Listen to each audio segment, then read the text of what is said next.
Hari Om. Let's start with a prayer. Om Sahana Bhavatu Sahanau Bhunaktu Sahaviryam Karavavahai Tejasvinabadhitamastu Mavit Vishavahai. Om Shanti Shanti Shanti. Chinmayam Vyapiyat Sarvam Trailokyam Sacharacharam Tatpadam Darsitam Yena Tasmai Sri Gurave Namaha. Hari Om. Sri Gurubhyo Namaha. So we have analyzed the Tattvamasi statement, and that essentially involves the knowledge that I am nothing but the entire universe itself. Now, what else I need to do? Nothing else to do, because the very purpose of life is fulfilled. That is jnanam. So jnanam is, just as I said, when I go into a deep cave which is completely dark, once I light the candle, and as soon as the light candle, instantaneously the darkness goes away. So there is nothing else to do in order for the light to remove the darkness. And darkness is nothing but the ignorance here, and this is the light of knowledge. Once the light of knowledge strikes in, the ignorance has to go, provided the mind is ready to absorb. That means the mind has a purity. So that means once you understand logically, there is nothing else. We understood. But the problem comes that how come after the class is over, I don't think I am Brahman. We will address that, but before I address this, what does jnani becomes? So jnani is there are a lot of theories in before that for me to go to moksha, I have to do this, I have to do that. All that things have no meaning now. Because once I know what is the essential fundamental truth, there is nothing for me to do and nothing for me to do anything, because I am krutak krutyaha. I have accomplished what need to be accomplished. The very purpose of life itself is fulfilled. And the statement is that who is kulam pavitram janani krutartha. If a person has realized in that, the family itself is glorified. Kulam pavitram janani. The mother itself is blessed having a son who has realized in that itself. And Vishwambara Punyavati Titena, by having him, that whole Vishwam, the universe itself, is also gets glorified, and that is how the glorification of the jnani. So what does jnani will do? That is about the jnani's glorification. That is essentially uplifting the status of jnani. But what exactly is jnani? Once I know, what happens? Nothing will happen. So I already told, there is no hollow, there is no flashlight, there is nothing else. You will be just as before. So in what way jnani differs? And there are a lot of discussions on about what is a jnani. It's called a Jivan Mukta, the one who is liberated in this life itself. Because many philosophical traditions, they say you cannot realize with this body, you cannot go to moksha with this. You have to drop this body and go to Vaikuntha or Kailasa. But here the Vedanta says, Ihaiva, right here, right now, you can realize. If you understand this clearly, I am not this body, I am not this mind, I am not this intellect, because these are only equipments. I am conscious entity. We all know that we are conscious entity. We know we exist in entity. What we don't know is we are infinite. Aham Brahmasmi, because I think I am Jivasmi. But the proper teaching, the existent consciousness that I am is indivisible, and therefore it is complete. So that teaching says Chinmayam Vyapiyat Sarvam, says that in fact is the teacher who pointing out that consciousness is pervading Sarvam, Vyapi, it pervades everything. And that teaching and that teacher who pointed out, to that teacher only I am put namaskaram. That's what we chanted when we do Guru Stotram here. Chinmayam Vyapya Sarvam and Trilokyam Sacharacharam. Trilokyam means the three lokas, that is the waking state and the dream state and the deep sleep state. I am pervading all the three states, and that consciousness that I am is being pointed out. You are that indeed, and Tat Darshanam, that is why I respect my teacher. And Jnani is the one now who understood this. Now, what should he do? What is this? Since Arjuna asked this question in the second chapter. So, how does he behave? Says this Sthita Prajnasya ka bhasha. Ka bhasha means not what language he talks. Says, how does he transact in the world? He transacts in the world like a jnani. That does mean, it means he understood that what is there. But when it comes to transactions, it transacts as it was before, because transaction is done with the body, mind, intellect, and the body, mind, intellect are still limited. It's nothing to do with jnanam. Jnanam only eliminates the ajnanam. Knowledge can only eliminate the ignorance. Light can only eliminate the darkness. Nothing else can it eliminate. So everything else is remain the same. So then what is the difference between jnani and ajnani? So only difference is he understood. He understood, I am not the body, mind, intellect, but I can use the body, mind, intellect for whatever transactions that are required. So once I know that I am not the body, mind, intellect, and I can still operate, but I don't have to use a new strange language. So one fellow met Swami Chinmayananda after knowing that you are not the body, mind, intellect. He is introducing his words. Swamiji, this body is married to that body. So we don't have to use the strange language. You can say I am married to her. Because this is for transactions or communication purposes, we can just go along whatever the world, because that's how the world understands. So fill up the form, what's your name? I have no name. Why? Because I am Satchidananda Swarupam. So all these things will not have any meaning. I can transact in the world as I was before, yet understand that I am none of this. This is only my Vibhuti. Vibhuti means it's my beauty, glory. Let there be, ring is my globe, my vibhuti. That's why it says, Maya tatamidam sarvam jagat avyakta murtina mastani sarva bhutani achamastani bhutani pasyami yoga vaishwaram. Krishna immediately says, there are no beings in me, yet you are saying it. Look at my glory, Arjuna. Says, this is my Aishwaram, that is, this is the vibhuti of the Lord. So whole 10th chapter it says, there are no limit for my vibhutis. Everything is that you see in this world is nothing but his own vibhuti only. Now once a jnani that I am the total, then he can say it is my own glory only. I can say it's Ishvara vibhuti, I can say, or it's my own glory only.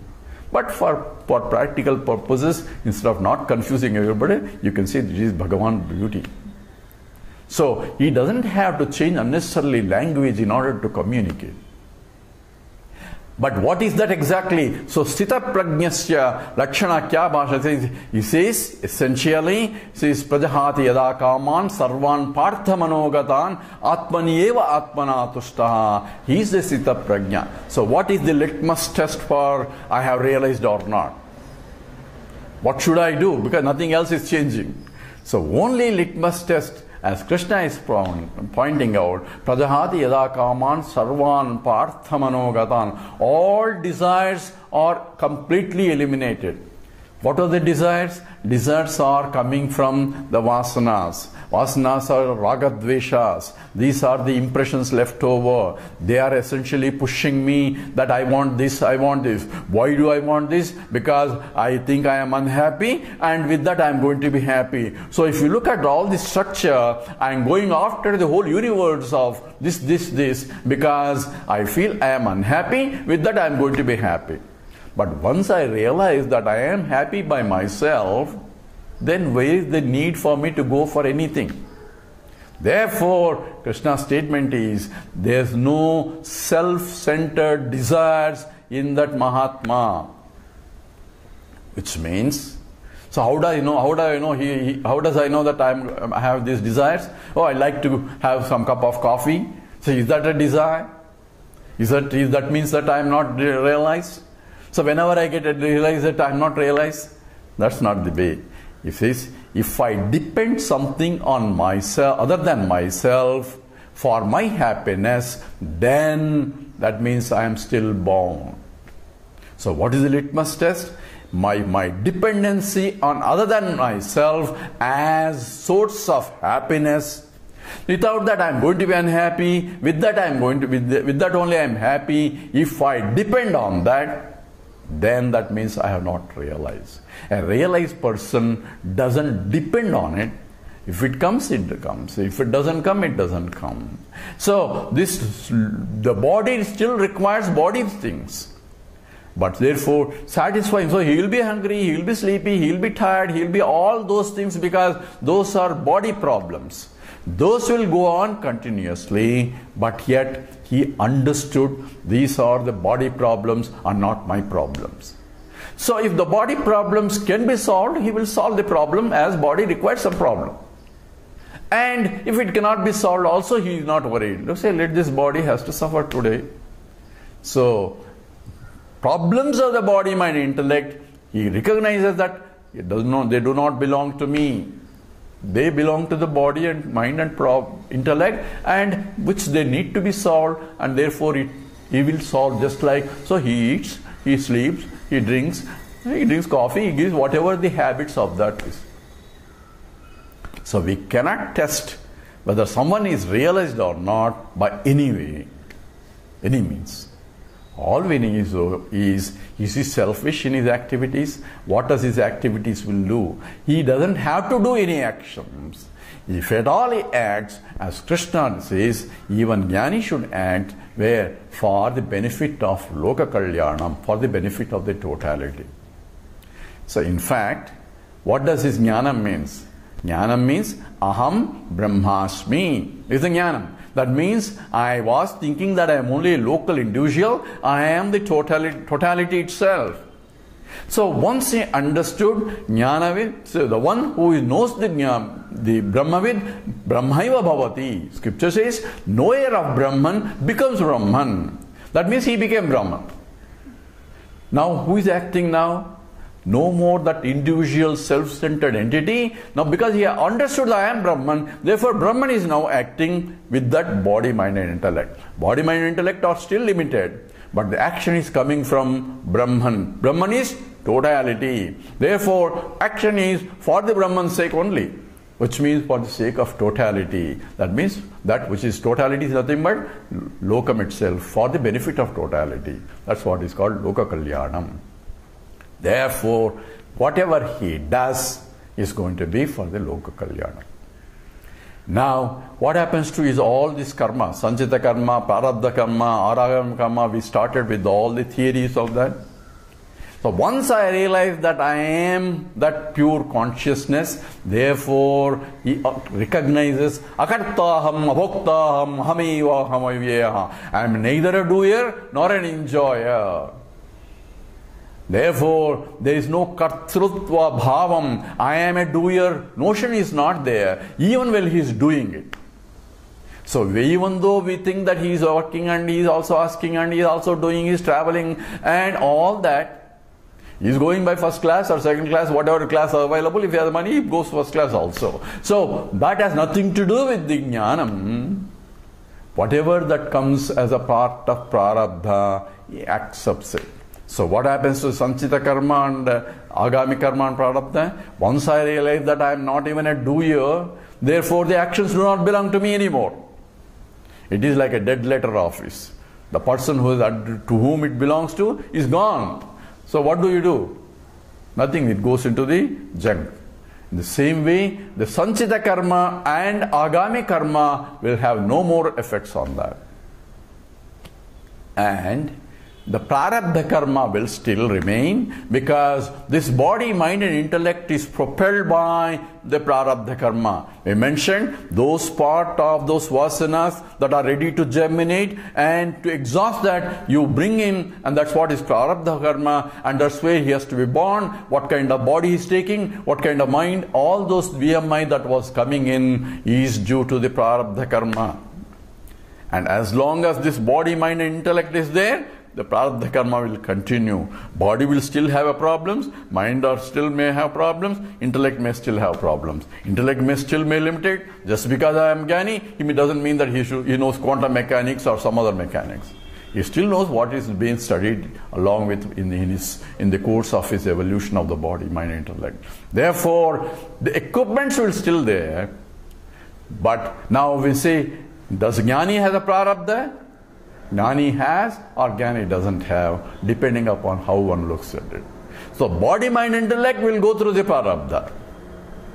But he himself doesn't go, because he recognizes that I am not the body, mind, intellect. He watches even that as this is my body, intellect is going through its prarabdha, let it go, because whatever it has to go, he accepts it as a part of, because of the previous karma. So therefore, whether it's a Jnani or Ajnani, we cannot tell just from looking at it or from the operation. Only Jnani is out of pure compassion. There is nothing for him to hate anything, nothing for unnecessarily love anything. He only compassion comes out automatically, and he almost loves everything, because everything is nothing but his own self. And the self-love is the total love that pervades. And that is the approach of a Jivan Mukta. Now we analyze what is Jnanam and how does a Jnani behave. So Jnani, does he see plurality? He does see plurality because equipments are there to see. The mind is there and the intellect is there, the sense organs are there. All the operations will go on according to their nature. So therefore, the mind sees distinction between this and this and this. Therefore, the plurality is there. Only thing is, understanding that the plurality that I see is not real. And I am the one who is supporting the whole plurality also. And that understanding also, therefore, is understood. So, he says, Krishna says, Prakuchaivaja karmani kriyamanani sarvasaha yah pasyati tadatmanam akartaram sapasyati. He says the Prakriti does all these things. Prakriti evacha karmani, all actions are being done by Prakriti only. Whether it's a Jnani or Ajnani. Because body, mind, intellect belongs to Prakriti. And any action done by body, mind, intellect belongs to Prakriti only. But unnecessarily I take that I am doing it, and the consequence I suffer. Just as the example that I gave, a villager trying to put the box on his head while sitting in the train. And unnecessarily he is carrying the burden on his head, thinking that he is helping the train. So this is the same way we take ourselves that I am a doer, and because of that I had to enjoy the suffer of carrying that big box on my head. Therefore I am carrying the whole burden, thinking that I am the one who has to bear it. So as long as you have kartrutva bhavam, then follow the karma yoga and jnana yoga and all that, until you realize that you are not even a karta. Therefore there is no question of free will or destiny from the point of understanding is. So understanding at the intellectual level, there is nothing other than intellect.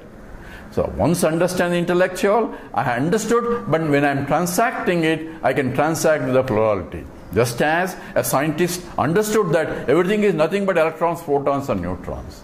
But yet, transactionally, the garbage is garbage, food is food. There is no problem in that. I can transact with the plurality, but not take that as a really real. It's only transactionally real. Therefore, my operation is only at that. So when a Jnani performs an action, it's only because of the benefit of the totality. And also if he doesn't perform, because he knows the other people will follow a wrong example. So Krishna says, Yad jadatarati sreshtaha tattad devi sayojanaha sayat pramanam kurute lokastudanu. Because people are looking at him, therefore he should set an example for others, and if he doesn't do it, other people also won't do it. Therefore, for that sake also you have to do the actions as though you are involved in the activity, knowing very well this is all drama of life. So drama of life, when I take the role of any particular drama, I know I am an actor, but I can play the role very beautifully. I can play the role better than even real fellow in that situation. I can be a beggar, I can be a king, I can be anything in the drama that is required as per the script, as per the prarabdha.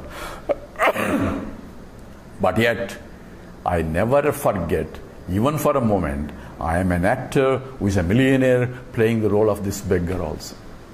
So therefore, I am in fact going to become more richer because of this action. But with that understanding, when I act, so I can act beautifully, at the same time I am not really involved in the activities of that. So the whole world becomes a vibhuti, the drama of life itself, for a jnani. So until then, for me as a sadhana, I should see this to develop myself.